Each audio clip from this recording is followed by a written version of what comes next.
Hello friends, स्वागत है आपका इंडियन पॉलिटी के एक और इंपॉर्टेंट वीडियो पे। दोस्तों, आज के इस वीडियो में हम लोग पढ़ेंगे राष्ट्रपति के कर्तव्य के बारे में। राष्ट्रपति के पास क्या क्या पावर होती है वो सब हम लोग इस वीडियो में समझने का कोशिश करेंगे। ये राष्ट्रपति वाला हम भाग 5 में पढ़ते थे। भाग 5 जो कि इससे पहले वाले वीडियो में हमने पढ़ा था। तो राष्ट्रपति की शक्तियां, कर्तव्य, ये बहुत ज्यादा। राष्ट्रपति देखिए, first person of India, Bharat का प्रथम नागरिक होता है राष्ट्रपति। तो राष्ट्रपति के पास बहुत सारा पावर है और उन्हीं पावर में से हमको कुछ इंपॉर्टेंट पावर्स के बारे में पढ़ना है। सबसे पहले हम लोग देखेंगे कार्यकारी शक्ति क्या है राष्ट्रपति के पास, विधायी शक्ति, वित्तीय शक्ति, न्यायिक शक्ति, फिर कूटनीतिक शक्तियां, सैन्य शक्तियां, आपातकालीन इमरजेंसी पावर और कुछ विशेष पावर के बारे में हम लोग पढ़ने वाले। तो एक एक करके समझते हैं हम लोग। सबसे पहले राष्ट्रपति के कार्यकारी शक्तियां, कार्य से रिलेटेड देखिए। भारत सरकार के जो सभी शासन संबंधी कार्य होते हैं, भारत सरकार के सभी शासन संबंधी कार्य ये राष्ट्रपति के नाम पर ही होती है। और कुछ नियुक्ति से रिलेटेड राष्ट्रपति के पास कुछ पावर है। वो किनका नियुक्ति कर सकते हैं, तो बहुत सारे कर सकते हैं। उसमें से कुछ इंपॉर्टेंट याद रखिएगा कि भारत का जो राष्ट्रपति है वो प्रधानमंत्री, भारत का महान्यायवादी अटॉर्नी जनरल हो, या फिर भारत का नियंत्रक एवं महालेखा परीक्षक के बारे में, और फिर मुख्य चुनाव आयुक्त हो सकते हैं, या संघ लोक सेवा आयोग के अध्यक्ष, या विभिन्न राज्यों के राज्यपाल। इनकी नियुक्ति भी भारत का राष्ट्रपति ही करते हैं। तो कुछ कानूनी शक्तियां और क्या क्या है। विधायी शक्तियों में हम पढ़ेंगे कि संसद में बैठक बुला सकते हैं राष्ट्रपति, और याद रखिएगा स्थगित भी कर सकते हैं कुछ काम से, और लोकसभा को विघटित भी कर सकते हैं। तो संसद में बैठक बुला सकते हैं, कुछ समय के लिए उसको स्थगित भी कर सकते हैं, या लोकसभा को विघटित भी कर सकते हैं। ये विधायी अधिकार है राष्ट्रपति के पास, विधायी शक्ति। और लोकसभा में दो आंग्ल भारतीय समुदाय के जो व्यक्ति होते हैं उनको भी मनोनीत कर सकते थे, याद रखिएगा।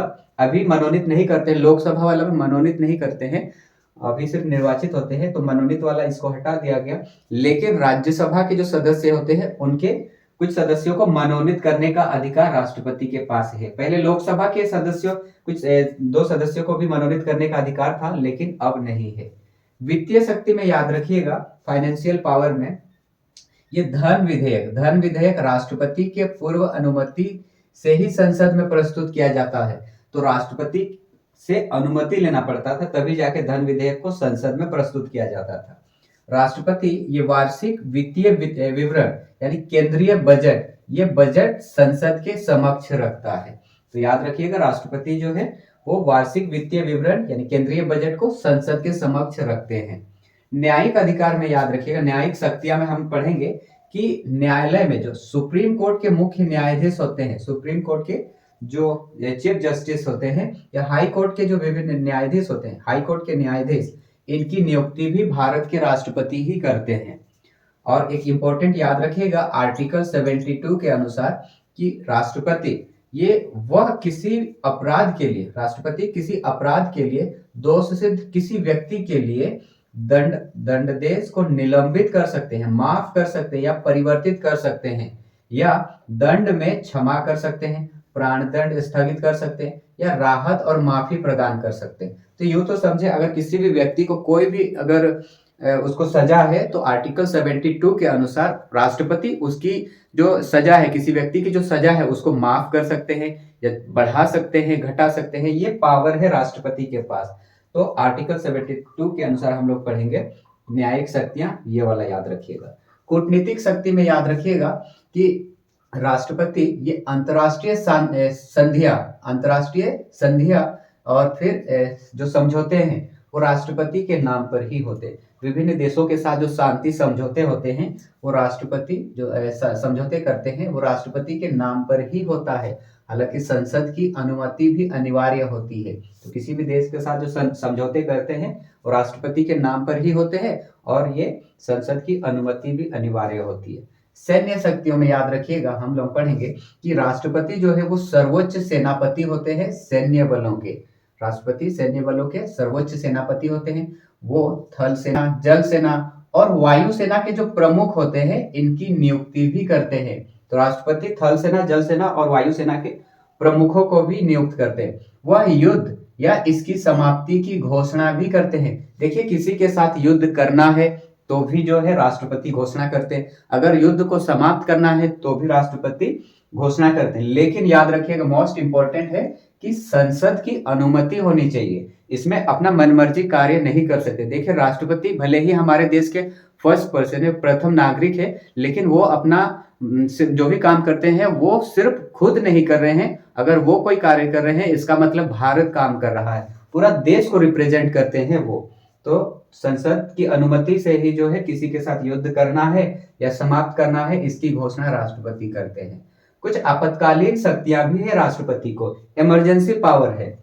देखिए, निम्न 3 परिस्थितियों में आपातकालीन शक्तियां प्रदान की जाती है राष्ट्रपति को, इमरजेंसी पावर। देखिए, वो इमरजेंसी पावर या तो हो सकता है राष्ट्रीय आपातकाल, एक है, दूसरा है राष्ट्रपति शासन, और तीसरा है वित्तीय आपातकाल।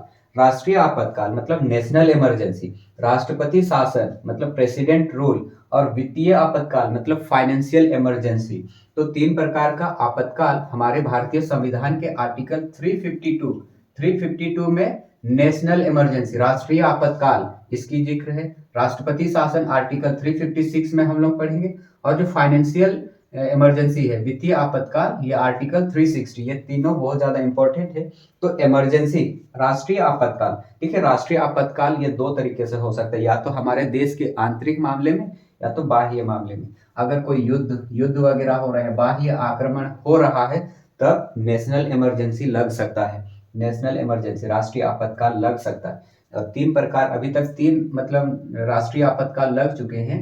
पहला तो है 1962 में, 1962 में जब चीन के साथ युद्ध हुआ। दूसरा आपातकाल, दूसरा नेशनल इमरजेंसी लगा था उसके ठीक 9 साल बाद, मतलब 1971 में पाकिस्तान के साथ युद्ध में नेशनल इमरजेंसी लगा था। और तीसरा 1975 में, यह हमारे आंतरिक मामलों के कारण जो है 1975 में नेशनल इमरजेंसी लगा था। तो 3 अभी तक नेशनल इमरजेंसी, राष्ट्रीय आपातकाल हुए हैं, वो याद रखिएगा। एक 2 तो हो गया बाह्य युद्ध के कारण, और तीसरा 1975 को ये भारत का आंतरिक मामला के अनुसार हुआ था। राष्ट्रपति शासन, ये किसी राज्य क्षेत्र में जो है लगता है राष्ट्रपति शासन। अगर उस देश की सरकारें अगर संवैधानिक रूप से कार्य नहीं कर पाती है, तो उस देश, उस राष्ट्र में, उस राज्य में जो है राष्ट्रपति शासन लग सकते हैं। जो केंद्र शासित प्रदेश अभी है जम्मू कश्मीर, पहले तो राज्य हुआ करती थी, जम्मू कश्मीर राज्य को जब केंद्र शासित प्रदेश बनाया जा रहा था, तो उससे पूर्व भी वहां पर राष्ट्रपति शासन लगा हुआ था।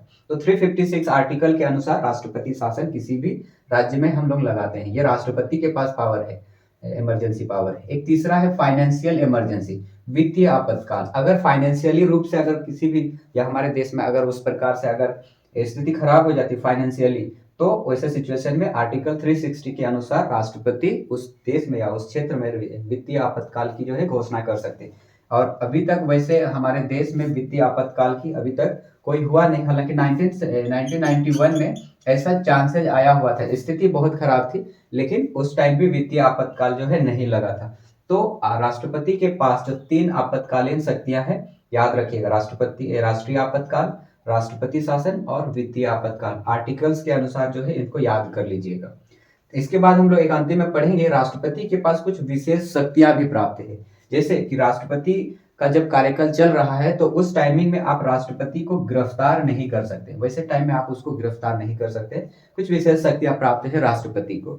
इसके अलावा एक और याद कर सकते हैं कि राष्ट्रपति का जब कार्य चल रहा है, जब उनका शासन चल रहा है, तो उस टाइमिंग में आप उस पर जो है फौजदारी मुकदमा नहीं चला सकते, नहीं लगा सकते, फौजदारी मुकदमा नहीं लगा सकते। हालांकि आप उनके वहां दीवानी मुकदमा लगा सकते हैं, दीवानी मुकदमा, दीवानी जो मुकदमा है, ये दीवानी मुकदमा स्पेशली मतलब इसमें कोई सजा नहीं मिलता, आर्थिक रूप से दंड मिलता है दीवानी मुकदमा में। लेकिन जैसे किसी भी प्रकार का अगर बिजली चोरी वगैरह होते हैं या कोई आर्थिक रूप से जो है दंड जो है यहाँ पर आप दीवानी मुकदमा में दे सकते हैं, आर्थिक रूप से पैसा का जुर्माना लगा सकते हैं। लेकिन फौजदारी, किसी का मर्डर हो या फिर किसी के साथ किसी का किडनैप किए हो, तो वैसे जो मुकदमा होते हैं जिसमें सजा होता है, वैसा आप नहीं लगा सकते। लेकिन राष्ट्रपति का कार्यकाल के समय में आप फौजदारी मुकदमा नहीं लगा सकते। अगर राष्ट्रपति का पद जैसे ही समाप्त होता है, उसके बाद आप लगा सकते हैं। तो विशेष शक्तियां में ये याद रखिएगा, राष्ट्रपति को आप उसके कार्यकाल में गिरफ्तार नहीं कर सकते हैं, और दूसरा है कि राष्ट्रपति पर फौजदारी मुकदमा नहीं चला सकते हैं। तो ये तमाम जो राष्ट्रपति के पावर है हम लोग इंपॉर्टेंट वाले पढ़े, लेकिन इतना ही नहीं है, राष्ट्रपति के पास बहुत ज्यादा पावर होती है। तो कुछ जो इंपॉर्टेंट है और हमको जानना चाहिए वो मैं आप सभी के समक्ष जो है डिस्कस किया। तो आई होप आपको ये वीडियो काफी ज्यादा हेल्पफुल रहा होगा। इसी तरह का मजेदार वीडियो के लिए इस चैनल से जुड़े रहेंगे और मिलते हैं इसी तरह का किसी नेक्स्ट मजेदार वीडियो में। तब तक के लिए थैंक यू।